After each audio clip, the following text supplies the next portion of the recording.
চারটা মেয়ের সাথে পরকিয়া করতে দ্বিধাবোধ করতেছে না, জেনার উপর জেনা করে যাচ্ছে, প্রেমের নামে জেনা করে যাচ্ছে মাওলা, সুদ করে যাচ্ছে, ঘুষ করে যাচ্ছে মাওলা, অন্যায় তো বেড়ে যাচ্ছে, পাপ তো বেড়ে যাচ্ছে, আদেশ অমান্য তো বেড়ে যাচ্ছে। ও মাওলা, আগের যুগের বান্দাদেরকে, নবীর উম্মতদেরকে তুমি আযাব দিয়েছো, সাজা দিয়েছো, তাদেরকে দিচ্ছ না কেন? তাদেরকে দিচ্ছ না কেন? আসমানের প্রশ্ন, জমিনের প্রশ্ন, সূর্যের প্রশ্ন, চন্দ্রের প্রশ্ন, জিব্রাইলের প্রশ্ন, ইসরাফিলের প্রশ্ন, মিকাইলের প্রশ্ন, আজরাইলের প্রশ্ন, জমিনের প্রশ্ন, সাগরের প্রশ্ন, পানির প্রশ্ন, হাওয়ার প্রশ্ন, মেঘের প্রশ্ন।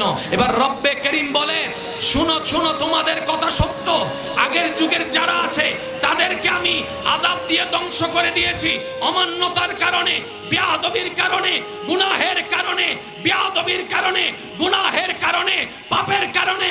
কিন্তু এই জগৎ থেকে, এই জাতিকে আমি রব ধ্বংস করব না, কারণ মুস্তাফা নবীকে আমি ওয়াদা দিয়েছি, কথা